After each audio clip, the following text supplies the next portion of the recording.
നമസ്കാരം, ദിയാസ് കിച്ചൻ അരുമയിലേക്ക് സ്വാഗതം. ഇന്ന് ഞാൻ വന്നിരിക്കുന്നത് റംദാൻ റെസിപ്പി ആയിട്ടാണ്. മുമ്പ് സമയത്ത് കഴിക്കാൻ പറ്റുന്ന വളരെ ഹെൽത്തി ആയിട്ടുള്ള റെസിപ്പിയാണ് തൽബീന.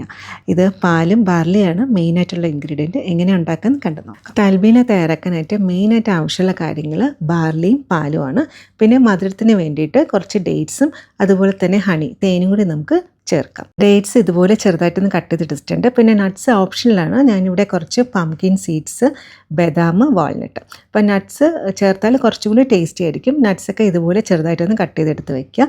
പിന്നെ ആവശ്യമായിട്ടുള്ളത് ബാർലി. ഇതിപ്പോൾ ബാർലിയുടെ പൊടിയാണ് എടുത്തേക്കുന്നത്. അല്ലാന്നുണ്ടെങ്കിൽ ബാർലി നന്നായിട്ട് കഴുകിയതിന് ശേഷം നന്നായിട്ട് ഉണക്കി പൊടിച്ചെടുക്കുക. പൊടിച്ചെടുത്തത് ഒരു എയർ ടൈറ്റ് കണ്ടെയ്നറിൽ ഇട്ട് വെക്കുകയാണെന്നുണ്ടെങ്കിൽ ഇതുപോലെ ഇടയ്ക്കിടയ്ക്ക് തയ്യാറാക്കാം. ഇതിപ്പോൾ 4 ടേബിൾ സ്പൂൺ ബാർലി പൗഡർ അളന്നെടുത്ത് വെച്ചേക്കാണ്.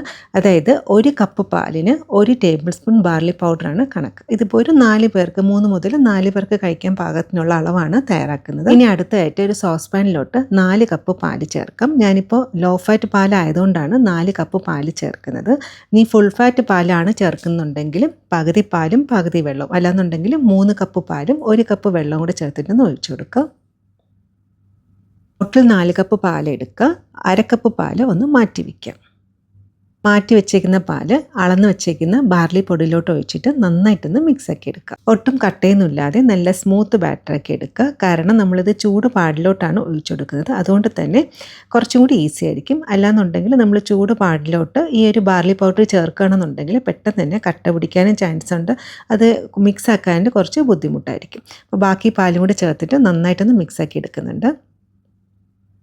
അങ്ങനെ നന്നായിട്ടൊന്ന് മിക്സാക്കി എടുത്തിട്ടുണ്ട്. ഇനി ബാക്കി പാലുണ്ടെന്നുണ്ടെങ്കിൽ നമുക്ക് ആ സോസ് പാനിലോട്ട് തിരിച്ച് ഒഴിച്ചു കൊടുക്കാം. പാല് നന്നായിട്ടും ചൂടാക്കി എടുക്കണം. അതിന് വേണ്ടിയിട്ട് ഫ്ലെയിം ഒന്ന് മീഡിയത്തിലാക്കിയതിന് ശേഷം പാല് നന്നായിട്ടൊന്ന് ചൂടാകാനായിട്ട് വെയിറ്റ് ചെയ്യാം. ഇപ്പോൾ പാല് നന്നായിട്ടും ചൂടായിട്ടുണ്ട്. ഇനി ഇതിലോട്ട് നമ്മൾ നേരത്തെ റെഡിയാക്കി വെച്ചിരിക്കുന്ന ബാർലി മിക്സ്ഡ് ചേർത്ത് കൊടുക്കാം. ഈ ഒരു ബൗളിൽ ബാർലിയുടെ പൊടി കുറച്ച് ബാക്കിയുണ്ടെന്നുണ്ടെങ്കിൽ ഇതുപോലെ ചൂട് പാൽ ഒഴിച്ച് മിക്സാക്കി ഒഴിക്കുകയാണെന്നുണ്ടെങ്കിൽ ബാർലി പൊടി മുഴുവനോടെ തന്നെ നമുക്ക് എടുക്കാനായിട്ട് പറ്റും. ഈ ഫ്ലെയിം ലോ ടു മീഡിയത്തിൽ വെച്ചതിന് ശേഷം കൈയെടുക്കാതെ ഇളക്കിക്കൊണ്ടിരിക്കുക. ഈ ഒരു സ്റ്റെപ്പ് വളരെ ഇമ്പോർട്ടൻ്റ് ആണ്. ഇത് സ്ലോ കുക്കിംഗ് ആണ് ആവശ്യമായിട്ടുള്ളത്. അതായത് പാലിൽ കിടന്ന് ബാർലി നന്നായിട്ടൊന്ന് വെന്ത് കിട്ടണം. അപ്പോൾ ഇതുപോലെ കൈയെടുക്കാതെ ഇളക്കിക്കൊണ്ടിരിക്കുക. ഇനി എന്തെങ്കിലും കട്ടയുണ്ടെന്നുണ്ടെങ്കിൽ സ്പൂണിൻ്റെ ബാക്ക് വെച്ചിട്ട് ഇതുപോലെ ഒന്ന് ഉടച്ചു കൊടുക്കുക. ബാർലിക്ക് ധാരാളം ഗുണങ്ങളുണ്ട്. എടുത്ത് പറയേണ്ടതെന്ന് വെച്ചാൽ ഇതിൽ ധാരാളം ഫൈബർ കണ്ടൻറ്റ് അടങ്ങിയിട്ടുണ്ട്. അതുകൊണ്ട് തന്നെ കോൺസ്റ്റിപ്പേഷൻ ഉള്ളവർക്ക് ബാർലി പതിവായി കഴിക്കുന്നത് വളരെ നല്ലതാണ്. ഇത് കൂടാതെ തന്നെ നമ്മുടെ ശരീരം തണുപ്പിക്കാനും അതുപോലെ തന്നെ ദഹന പ്രക്രിയയെ മെച്ചപ്പെടുത്താനൊക്കെ സഹായിക്കും.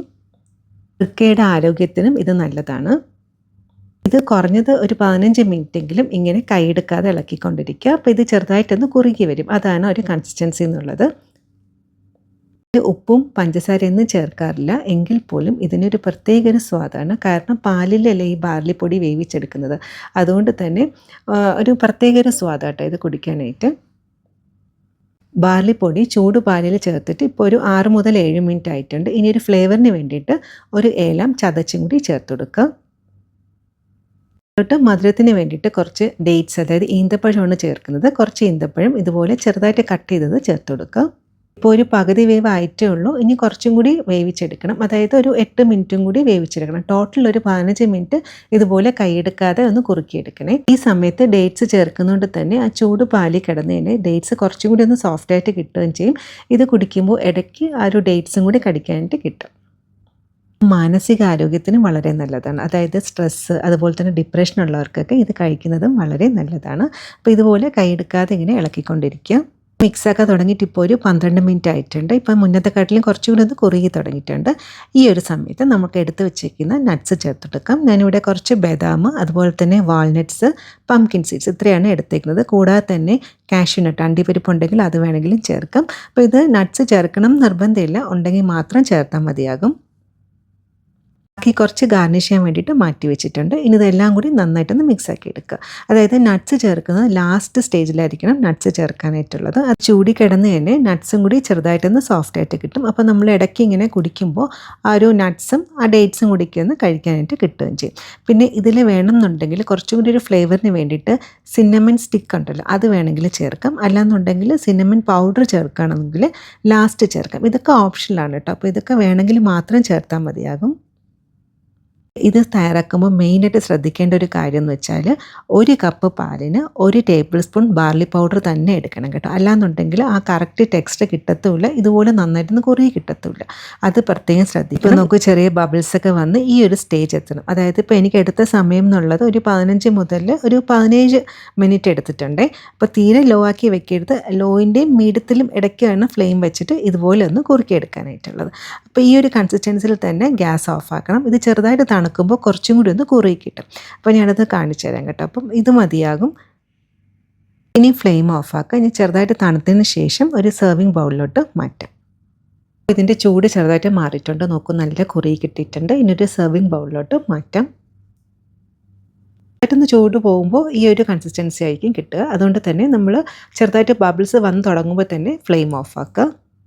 ഇതിൻ്റെ മുകളിലോട്ട് കുറച്ച് സിന്നമൺ പൗഡർ ഇതുപോലെ ഒന്നിങ്ങനെ സ്പ്രിങ്കിൾ ചെയ്ത് കൊടുക്കുക. ലാസ്റ്റ് കുറച്ച് ഡേറ്റ്സും നട്ട്സും കൂടി വെച്ചിട്ട് ഇതുപോലെ ഒന്ന് ഗാർണിഷ് ചെയ്ത് കൊടുക്കുക. മധുരം വേണമെന്നുണ്ടെങ്കിൽ കുറച്ച് തേൻ ഇതുപോലെ ഒന്ന് ഒഴിച്ചെടുക്കുക. ഇത്രയേ ഉള്ളൂ, തൽബീന റെഡി ആയിട്ടുണ്ട്. ഇത് മസ്റ്റ് ട്രൈ ആയിട്ടുള്ള റെസിപ്പിയാണ്. ഇത് ഒരു പ്രാവശ്യമെങ്കിലും നിങ്ങൾ ട്രൈ ചെയ്ത് നോക്കുക, എല്ലാവർക്കും ഇഷ്ടപ്പെടും. നോമ്പ് എടുക്കുന്ന ആൾക്കാർക്ക് നോമ്പിൻ്റെ ക്ഷീണം മാറാനൊക്കെ വളരെ നല്ലതാണ്. കഴിയുന്നതും ഡിന്നറായിട്ട് സെർവ് ചെയ്യണമെന്നുണ്ടെങ്കിൽ നല്ല ഉറക്കം കിട്ടാനും സഹായിക്കും. ഇങ്ങനെ എടുത്ത് കഴിക്കുമ്പോൾ ഇതിൽ ചേർത്തേക്കുന്ന ഡേറ്റ്സും അതുപോലെ തന്നെ നട്ട്സൊക്കെ ഇടയ്ക്കൊന്ന് കഴിക്കാനായിട്ടും കിട്ടും. കുട്ടികൾക്കും മുതിർന്നവർക്കും ഒരുപോലെ കഴിക്കാൻ പറ്റുന്നതാണ്. പിന്നെ സ്ത്രീകൾക്ക് ഇത് കഴിക്കുന്നത് വളരെ നല്ലതാണ്. ഇതിപ്പോൾ ഇഷ്ടപ്പെട്ടാൽ പറ്റുകയാണെങ്കിൽ ലൈക്കും സബ്സ്ക്രൈബും കൂടെ ചെയ്യുന്നതും സപ്പോർട്ട് ചെയ്തേക്കണേ. പറ്റുന്ന പോലെ സന്തോഷിച്ചിരിക്കുക. ഇതുപോലെ വേറെ റെസിപ്പി ആയിട്ട് കാണാം. താങ്ക്